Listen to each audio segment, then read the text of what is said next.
The People's Champ, 8-time WWE Champion, star of blockbuster franchises like Fast and Furious, Dwayne "The Rock" Johnson is an icon who has grossed over $5 billion in Hollywood.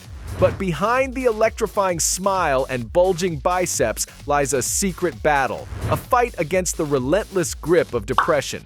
This foe hit him not once, not twice, but 3 times. So how did The Rock not just overcome but survive? How did he rise again? Buckle up, because this is a story worth telling. Dwayne Johnson was born into a family steeped in wrestling royalty. His father, Rocky Johnson, and his grandfather, High Chief Peter Maivia, were both icons of the ring. But despite this destined path, young Dwayne initially set his sights far from the wrestling world. He dreamed of conquering a different field, professional football. Do it again. We're gonna stay out here all day if it kills us, Weathers. You are gonna put me on my ass. Now keep your head up. Accelerate.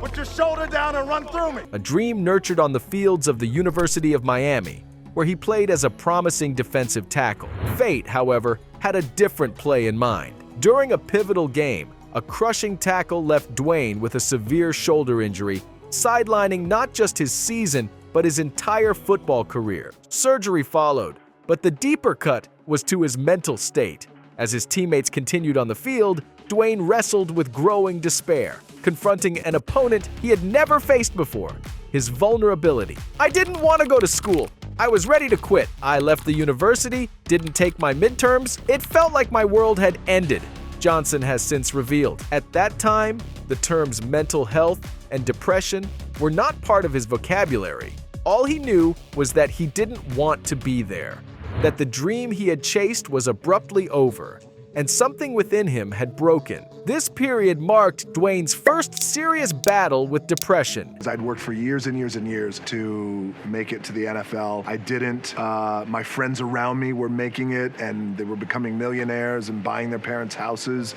all the dreams that we all had, and they were living the dreams that we had, and I was not. I was actually living a nightmare. I fell into depression at that time. It was a struggle far from the public eye. A private fight that required him to muster a different kind of strength. It wasn't the raw physical power that could win this battle, but a quieter, more resilient fortitude. The journey ahead would lead him back to his familial roots in wrestling, a decision that would reshape his world in ways he never anticipated. In the wrestling world, Dwayne Johnson quickly began redefining what it meant to be a superstar. His charisma was undeniable, and his athleticism was unmatched. Double super kick.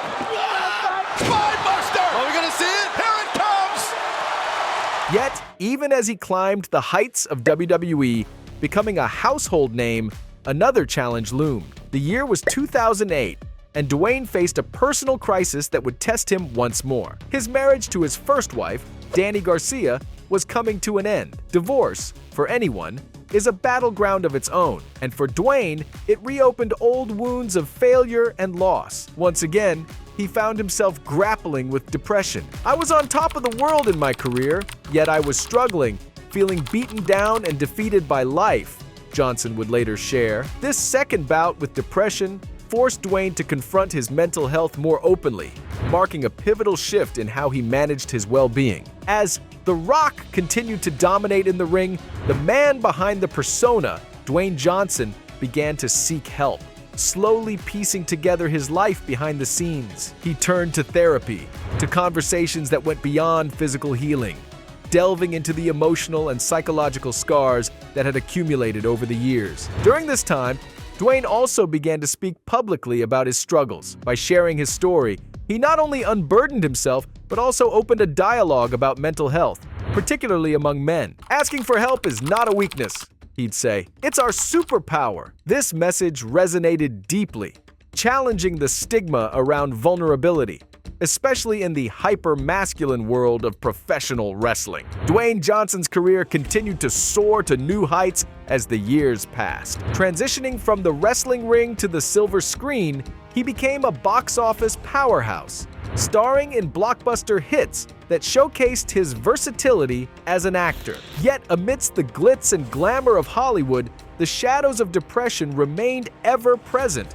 lurking in the corners of his mind. By 2017, Dwayne found himself once again grappling with the familiar weight of depression. But this time, something had changed.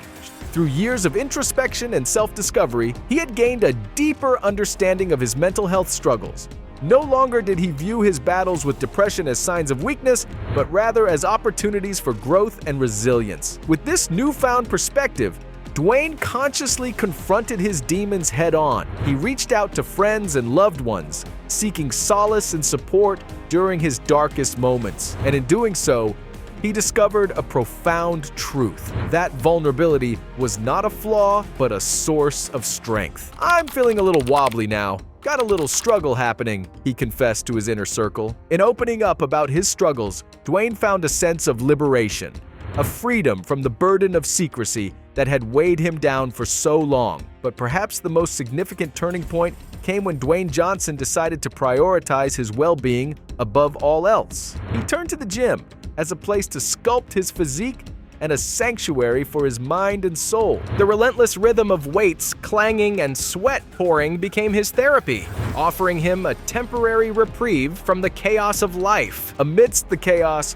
one constant remained: a beacon of light in the darkness, his daughters. As a father to 3 young girls, Dwayne found solace in their laughter, their innocence reminding him of the beauty and joy still in the world. In them, he found renewed purpose, a reason to keep fighting, not just for himself, but for the ones he loved. His message was clear: we all go through the sludge, and that sludge can be thick and tough to get through. But we can get through it. You can get through it. Such words offered comfort and solidarity to those who had once felt alone in their struggles. His story encourages us to acknowledge our struggles, seek help, and support each other in our journeys. Dwayne Johnson's life reminds us that while we may face numerous battles, we do not have to fight them alone. The strength to overcome, move forward, and rise again can often be found in the community and connections we foster. And so, as Dwayne "The Rock" Johnson continues to entertain and inspire, his most enduring role may well be that of an advocate for mental health, a role that resonates with profound authenticity and heartfelt impact. Remember, like Dwayne, you can turn your battles into beacons of hope for others. As we close this chapter on his journey, let's carry forward the message that it's okay not to be okay. It's powerful to ask for help, and it's essential to speak out. Thank you for joining us in exploring the life and lessons of Dwayne "The Rock" Johnson. If his story has touched you, or if you have your own experiences to share, we encourage you to leave a comment below. Let's keep the conversation going. Subscribe for more stories like this, and remember, you're not alone in your fight.